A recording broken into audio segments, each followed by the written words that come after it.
time for the one and the only show. It's the Luke Howard Show. So please welcome Luke Howard. Thank you very much. Thank you so much. Thank you. Oh, thank you. I'm here all day. Thank you. Oh, thank you.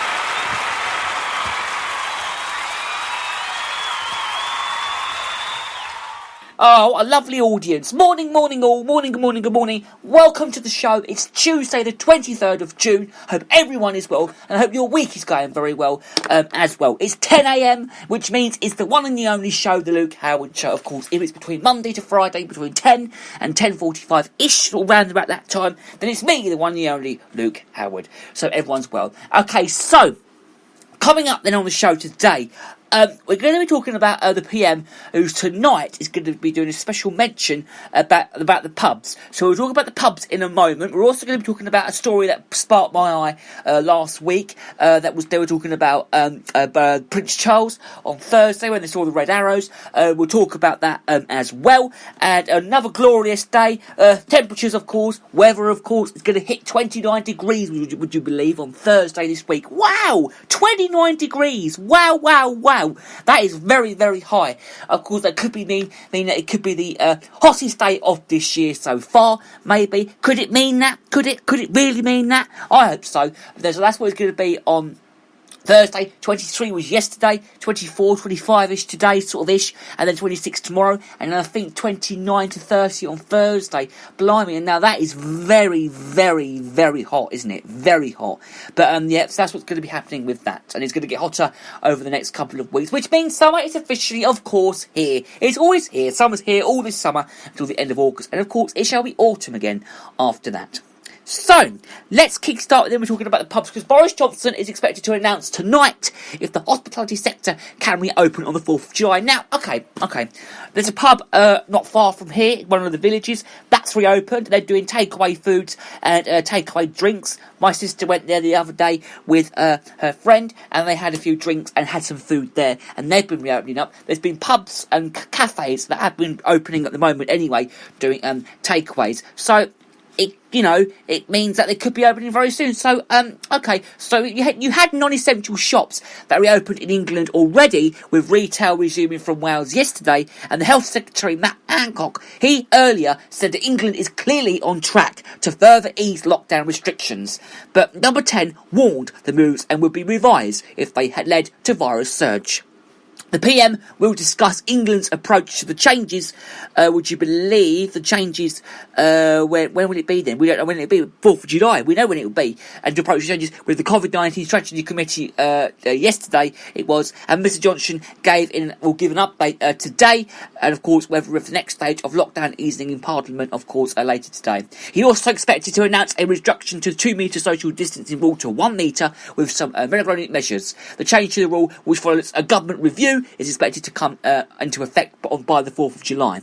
Now, Labour MPs have called for ministers to be transported on the review's findings. On Sunday last week, on Sunday just gone actually, Shadow Health Secretary John Ashworth, he said that opposition support would depend on other immigrations being introduced, on face shielding and testing and tracing.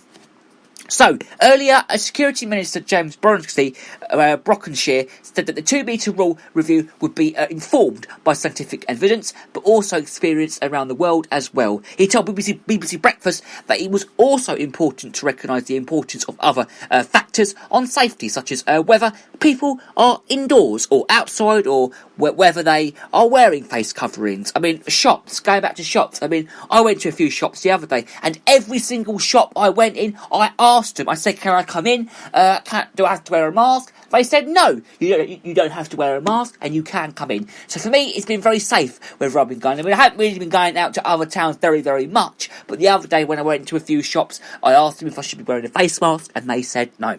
So, he added that the review would also take into account and the latest understanding of how the virus is transmitted, and which has evolved over the last number of weeks.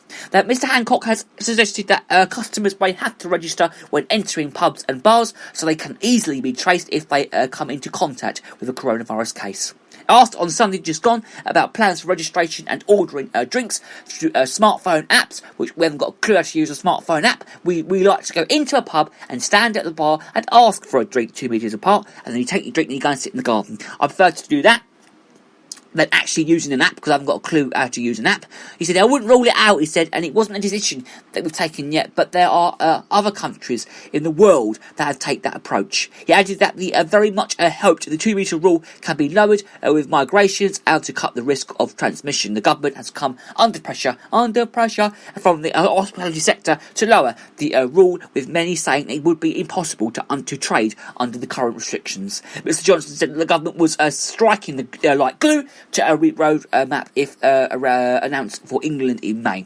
In phase 2, the start of June just gone, the plan allowed to opening of non-essential retail and the return of more pupils to school. When the PM announced that the roadmap, that he said that phase 3 would also be for some pubs, restaurants and cinemas, other hospitality venues, is to reopen at the start of July at the earliest. So we've got a little bit of radio video to listen to here.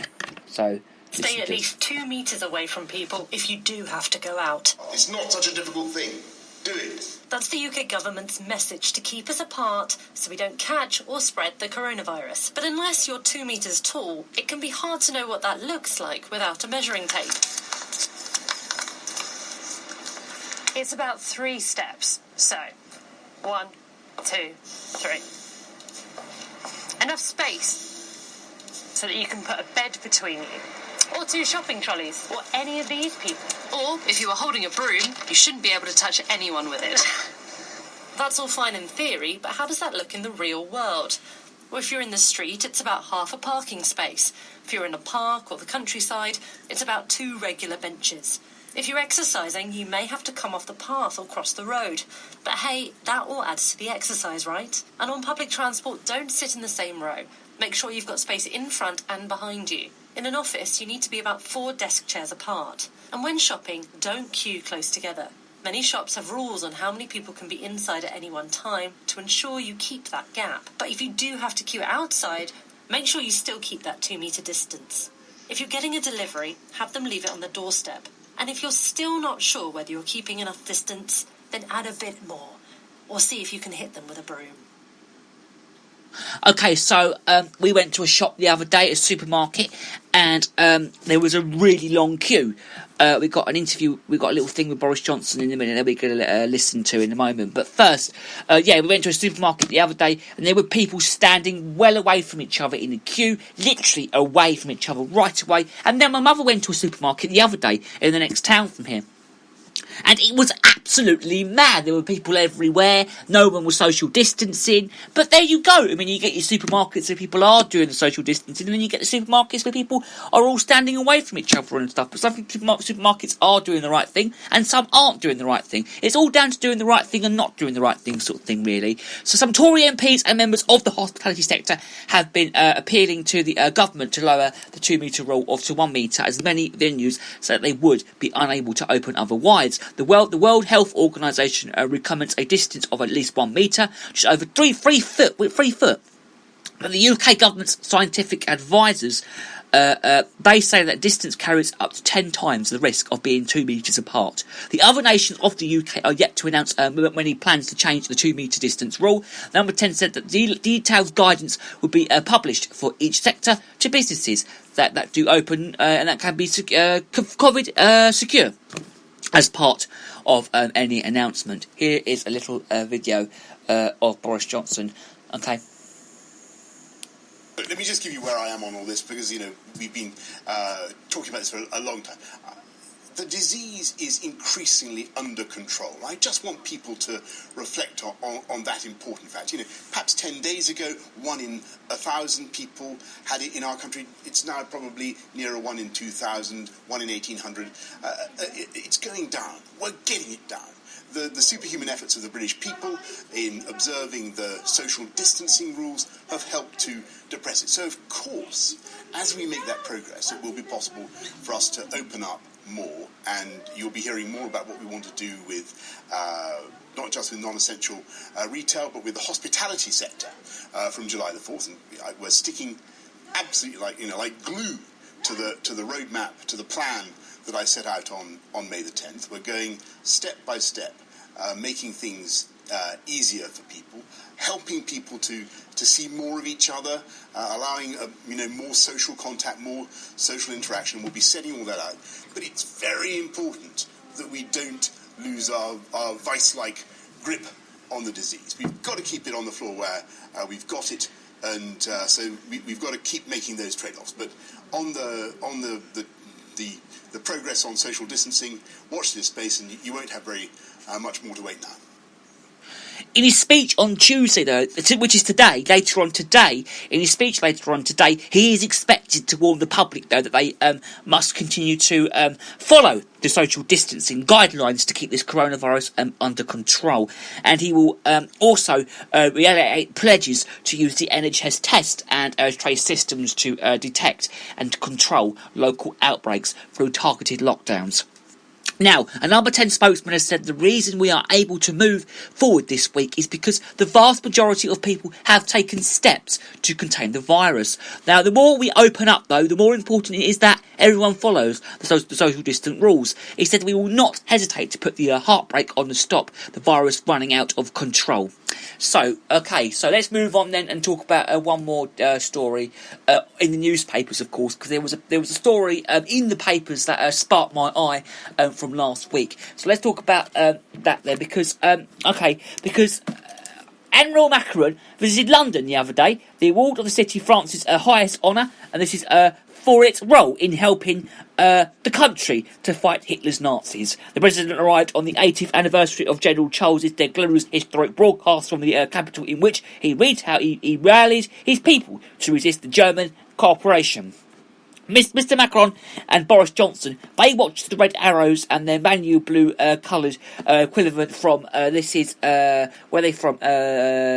manual blue coloured equivalent from the across the Channel Le Prairie in France, and perform a joint display to celebrate the occasion. And in a speech near General Gaulle's statue in Colton Gardens, where the Free French had their headquarters, the president said that this is where de Gaulle was able to call on the French people to join the resistance and the soldiers of the shadows, because 80 years ago that day, on June the 18th, 1940, the United Kingdom gave Free France its first weapon and a BBC microphone, so the airwaves carried the Gaulle's determined words and spirits of resistance, which built a bridge across the channel for those refusing to be advised to give up their freedom. He added that the evening that Gaulleau became the voice and the brief of the Free France. He also praised Sir Winston Churchill as personifying the veneratory of a nation which refused to yield in the war. The President and Mr. Johnson later watched the fly-past, which formed the colours of the French flag from Horse Guards Parade, and they also held talks at Downing Street about the economic recovery from COVID-19. Mr. Macron gave the lettering d'honneur usually presented to individuals to the capital as a whole, expressing individual gratitude to the City of London. He added that the medal to Prince Charles, who had welcomed him on their arrival, and the Prince of Wales said that your presence today, Mr. President, is a powerful demonstration of a bond between our two countries. Time and again, our countries that have stood together against tyranny and Operation Joining Arms to defend the values that they hold most dear. And we've got a lovely photo on my script of the lovely, beautiful French coloured flags, which look absolutely incredible, and the red arrows flying over London on Thursday last week. So it's time for my little break now then, and then when we come back after that, we're going to be talking about what National Day is today. It's Pink Day today. Wow, Pink Day. So we're going to do a little bit of talking about that. Alright, after a little break, we got Fine Young Cannabis now singing A Good Thing, and then after that we got Whitney Houston singing How Will I Know. But first, are we going to talk about one very quick story? Let's talk about Raab warns air bridges to UK may hit legal turbulence. Now, Britain risks legal challenges if it forms air travel corridors with some countries, but excludes others. Foreign Secretary Dominic Raab issues come with this piece of news, and they said that there have been calls for air bridges with restrictions where the risk of coronavirus is low to allow travellers to avoid the UK's 14-day quarantine rule, And top Tory MP Sir Geoffrey Clifton Brown has said that he was confident travel corridors and will be in place by the end of this month, which is next week. And of course, one more quick story.